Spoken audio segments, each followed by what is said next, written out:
आज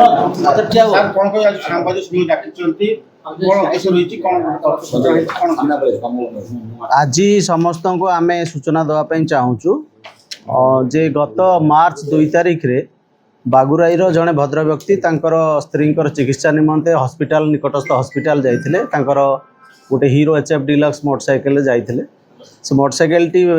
हॉस्पिटल बाहर रखिकी चिकित्सा भितर जो व्यस्त थे से समय कौन अजणा दुर्बृत्त मोटरसाइकेल चोरी कर नहीं जाइथिला ये संक्रांत रे से वर्चुअल पुलिस स्टेशन रे गोटे FIR लॉन्च करथिले आउ से FIR वर्चुअल PS रो FIR आसी थिला हमर रेफर होई फॉरवर्ड होई आस्थिला भद्रक टाउन थाना को एवं से केस रो भद्रक टाउन थाना पुलिस हमर तदंत करथिले तदंत समय रे आमे जणे व्यक्ति जणे क्रिमिनल जहाँकर ना अछि अविनाश बारिक तांको पुलिस प्रथमे एप्रिहेंड करथिला एवं तांकर डिटेल इंटरोगेशन कला भितरे से केस रे संपृक्त थिबार स्वीकार करथिले एवं तांकर आउ जो बाकी सहयोगी मानकर विषय से डिस्क्लोज करथिले ए क्रम रे सीए एवं तांकर आउ जने सहयोगी थिले जे कि बाल अपराधी अछंती हमर डिटेल्स तांको हम प्रकाश कर परिबानी तांको सहित मिसिकी से चोरी करथिले क्रमागत भाव में करिसंती शहर विभिन्न जगारू आमर तदंत समय अविनाश बारिक को गिरफ्त कराई एवं तांकर आउ 3 जन सहयोगी को मध्य गिरफ्त कराई सेमानक निकटरू वर्तमान सुधा पुलिस 15 गोटी विभिन्न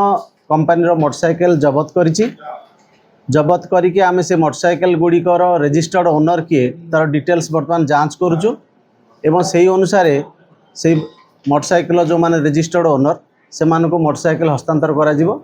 एवं ये जो गिरफ्त अभियुक्त अछंती से मानको मान्यवर अदालत निकट रे चालान करा सर एमाने केवल भद्रक जिल्ला रे चोरी करथिले ना ये अंतरराज्य वर्तमान सुधा तदंत रे जहा जणा पड़छि से माने हमर एई जो मोटरसाइकेल गुडी चोरी हेछि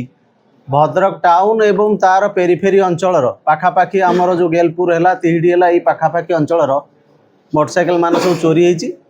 एवं ताकू सबुठू आश्चर्य कथा से माने सब ताकू बहुत कम दाम रे लोक मानकू बिक्री कर दउथिले जहा फल कि लोक लोभर बशवर्ती होगी से मोटरसाइकेल किणुଥିଲେ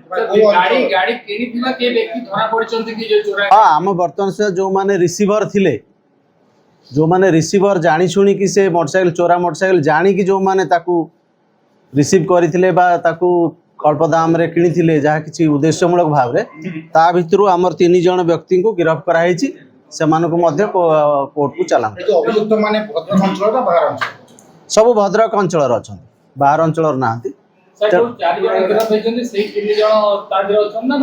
नहीं से जो आमर जड़े मुख्य अभियुक्त रहा एवं ता सहित बाकी तार सहयोगी आउ 3 जन